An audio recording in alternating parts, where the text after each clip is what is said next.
بھائی نے دو سوال کیے عنوان سے متعلق. ایک یہ کہ میں نے جو آیت پڑھی سورہ بقرہ کے 155 وَلَا تَقُولُوا لِمَن يُقْتَلُ فِي سَبِيلِ اللَّهِ أَمْوَاتٌ بَلْ أَحْيَاءٌ وَلَٰكِن لَّا تَشْعُرُونَ. تو یہاں تو کہا گیا جو اللہ کے راہ میں مارے گئے انہیں مردہ نہ کہو، وہ تو زندہ ہے. ٹھیک ہے، تو اس کا کیا معنی ہوا؟ تو سب سے پہلی چیز جان لیجئے کہ یہاں اللہ نے فرمایا کہ جو اللہ کے راہ میں مارے گئے، یہ خصوصی آیت ہے صرف شہداء کے لیے اور کسی کے لیے نہیں. یہ خصوصی آیت ہے صرف شہداء کے لیے. وَلَا تَقُولُوا لِمَن يُقْتَلُ فِي سَبِيلِ اللَّهِ، مت کہو ان لوگوں کے تعلق جو اللہ کے راہ میں مارے گئے، مطلب شہداء.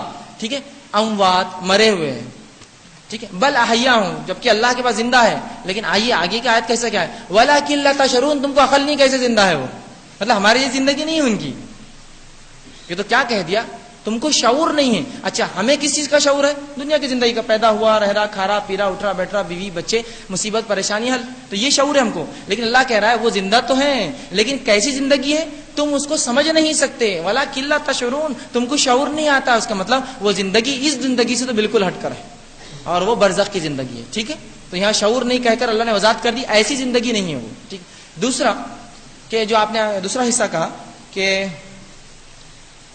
کیا تھا اس کا، ایک روح کو عذاب ہوتا ہے یا روح جسم میں ڈال کر جسم کو عذاب ہوتا ہے. تو یاد رکھیے یہاں دونوں ہی باتیں درست ہیں. رسول اللہ صلی اللہ علیہ وسلم فرماتے جب کسی شخص کو دفنایا جاتا ہے تو خبر اس کو دباتی ہے.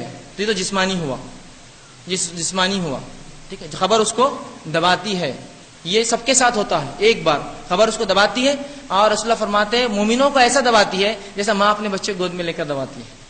لیکن کافروں کو تو بالکل واقع میں یہ فزیکل بھی ہوتا ہے، یہ جسمانی بھی ہوتا ہے، اور ساتھ میں اس کے بعد پھر روحانی عذاب برزخ میں چلتا ہوتا ہے. تو اتنا ملتا ہے کہ اتنا اس پہ عذاب ہوتا ہے اتنی دیر جو روح اس کو دباتی ہے، جس طرح سے ایک ماں بچے کو مومن کے لیے اور کافر کے لیے، اور بقیہ عذاب اس کی روح کو بھی ہوتا ہے. اور اللہ قادر ہے اس پر کہ جسم کو بھی عذاب دے اور اس کے